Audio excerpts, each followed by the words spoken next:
Bonjour et puis bienvenue pour cette nouvelle émission de Je vous livre.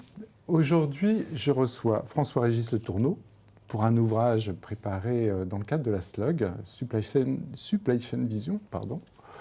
François-Régis, je te laisse nous présenter.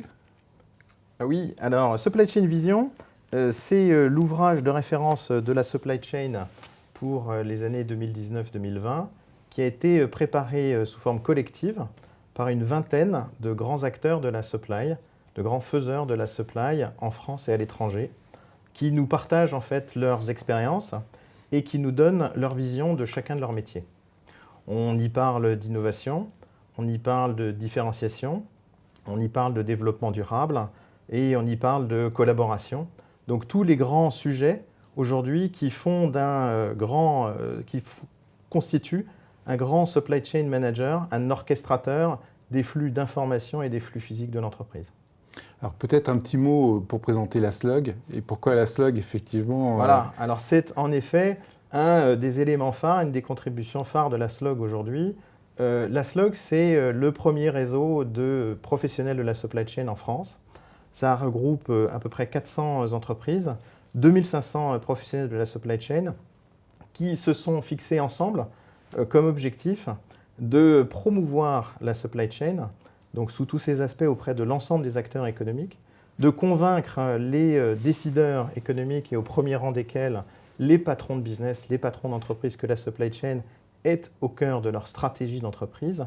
Et puis aussi, c'est un lieu d'échange, de collaboration dans lequel on va de manière relativement conviviale produire pas mal de contenu à destination de l'ensemble des entreprises et aussi plus particulièrement des entreprises de taille un peu plus modeste afin qu'elles puissent avoir cet accès à ce que c'est que la supply chain state of the art pour ce jour et puis aussi la vision de la supply chain de demain.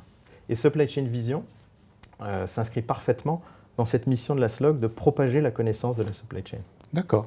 Donc du coup, à qui s'adresse cet ouvrage ? Alors cet ouvrage, il s'adresse en effet à l'ensemble des acteurs de la supply chain, mais primairement en fait aux patrons de business. L'idée, c'est d'aller déposer cet ouvrage sur le bureau du CEO, le bureau du président de votre entreprise, pour lui permettre de s'accoutumer au fait que la supply chain, c'est en effet au cœur de sa stratégie.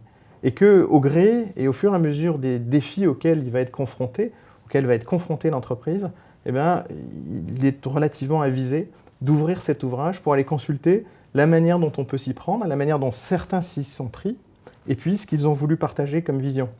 Ce n'est pas un ouvrage qu'on va lire comme un roman. Ça ne se lit pas forcément d'une traite. Enfin, si vous en avez l'ambition, vous pouvez le faire. Mais c'est plutôt à consulter au gré des défis que rencontre l'entreprise. D'accord, donc il a une double finalité. À la fois, ça permet de faire un peu son marketing de la profession, et en même temps, ça a un but pédagogique. Exactement, c'est vraiment un but pédagogique de partager ce qui se fait de bien en supply chain, de quelle manière aujourd'hui la supply chain est en fait en train d'adresser l'ensemble des sujets de l'entreprise, l'ensemble des sujets aussi de notre société, parce qu'une supply chain responsable, demain, c'est une supply chain qui organise mieux les flux pour consommer moins et qui va être de plus en plus frugale et émettre, par exemple, en termes de transport, si on prend l'exemple des transports, de moins en moins de CO2 et de particules, par exemple. Très bien. Alors maintenant, le contenu de l'ouvrage, le choix des auteurs, comment s'est-il fait? Quels sont les critères qui ont permis de retenir tel ou tel texte ou tel thème? Alors en fait, ça a été un peu un appel à candidature. C'était au sein de la SLOG et autour de la SLOG, de tous ceux qui sont un peu des grands acteurs aujourd'hui de la supply chain, nous avons contacté l'ensemble du réseau des grands faiseurs de la supply chain, et pas simplement d'ailleurs en France, puisqu'on a aussi des contributions qui viennent de l'étranger. On a le président de l'association allemande, la Bundesvereinigung für Logistik, qui nous a fait une très belle contribution avec son équipe.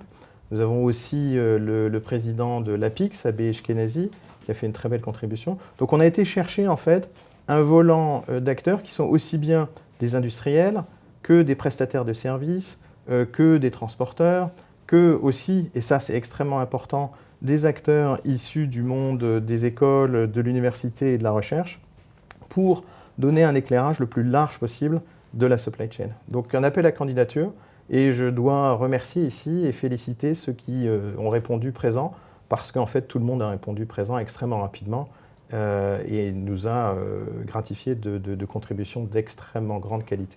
Est-ce que l'on peut repréciser justement le scope de la supply chain à travers cet ouvrage?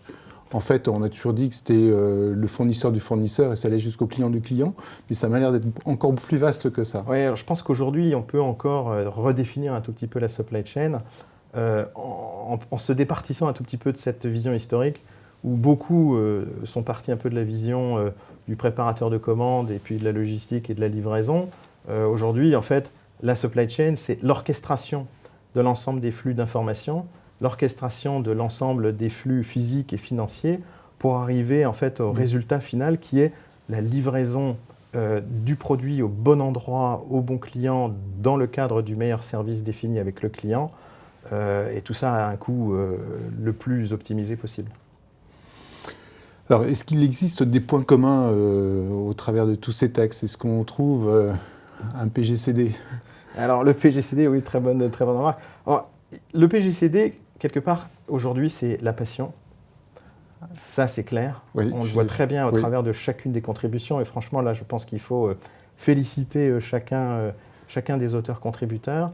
Le deuxième élément, c'est une très grande capacité à intégrer le progrès technologique, le progrès organisationnel, le progrès de la connaissance et la rapidité, la vitesse. Il y a un élément de vitesse aujourd'hui dans la supply chain où on voit que la transformation des business models, parce que c'est de là qu'on part in fine, hein, la transformation des business models des entreprises, la transformation de notre économie, la transformation de la technologie, eh bien, la supply chain est au carrefour de l'ensemble de ces transformations et que chaque trimestre, j'allais dire chaque mois presque, il y a une accélération de cette transformation qui requiert des patrons de supply chain une adaptabilité, une capacité à accélérer chaque jour.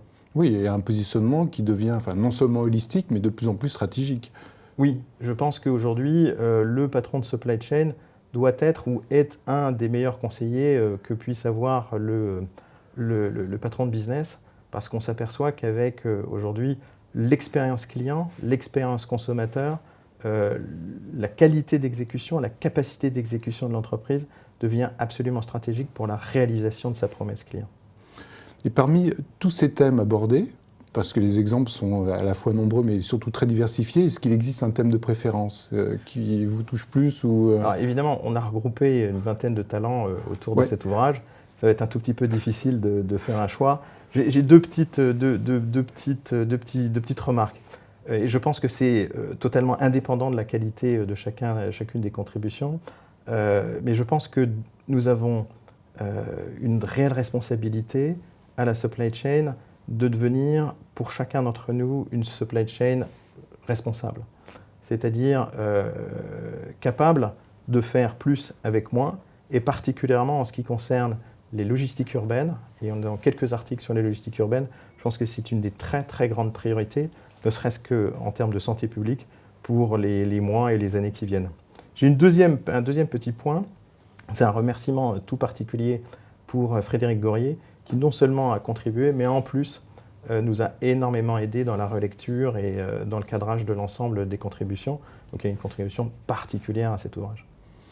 Alors ça aussi, ça m'a frappé énormément dans l'ouvrage, c'est l'importance donnée à la formation. On voit effectivement une intervention d'Abbé Eshkenazi. On parle de Frédéric Gorier dans le cadre de MGCM, qui est un Diamond Partner de la PIX. Il y a aussi Nathalie Fabcost qui intervient. Donc on sent quand même l'importance donnée au fait de répandre et de former et de faire progresser les équipes.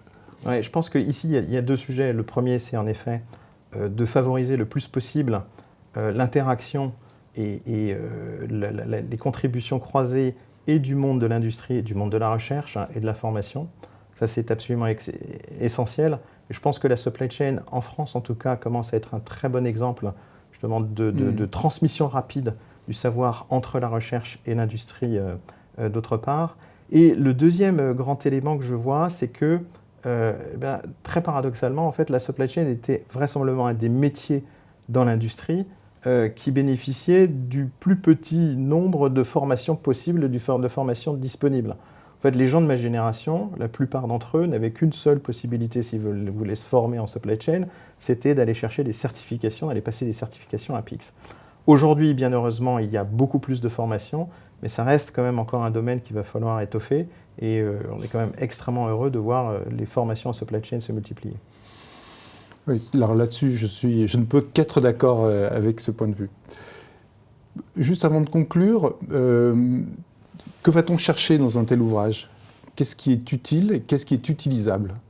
Je pense que ce qui est extrêmement utile, ce sont les retours d'expérience de chacun des contributeurs qui vont montrer en fait comment est-ce qu'ils ont abordé une transformation, comment est-ce qu'ils ont abordé une innovation technologique, comment est-ce qu'ils ont intégré la collaboration dans leurs entreprises et comment est-ce qu'ils arrivent à démontrer que la supply chain est véritablement contributrice de croissance pour le top line, pour le chiffre d'affaires de leurs entités, de leurs entreprises, et aussi contributrice de résultats et de satisfaction client. Je pense qu'aujourd'hui, quand on regarde l'ensemble des postes du bilan et du compte d'exploitation qui sont positivement impactés par la supply chain, c'est par là qu'on trouve la clé de lecture. Très bien. En tout cas, je remarque aussi le niveau des rédacteurs, enfin de tous vos auteurs. Il faut reconnaître que ce sont des gens avec de beaux parcours et en tout cas, ce sont des articles qui sont extrêmement bien construits, qui apportent une bonne bouffée d'oxygène, une jolie vision et qui donnent quand même beaucoup d'optimisme pour l'avenir du métier. Oui, en effet, je pense aussi que nous ne sommes en fait qu'au début de l'histoire de la supply chain, que Supply Chain Vision 2019-2020 est vraisemblablement appelé à avoir un certain nombre d'autres éditions dans les années qui viennent et que l'histoire de la supply chain ne va faire que grandir d'année en année. Bien. François Régis, merci beaucoup. Merci Marc.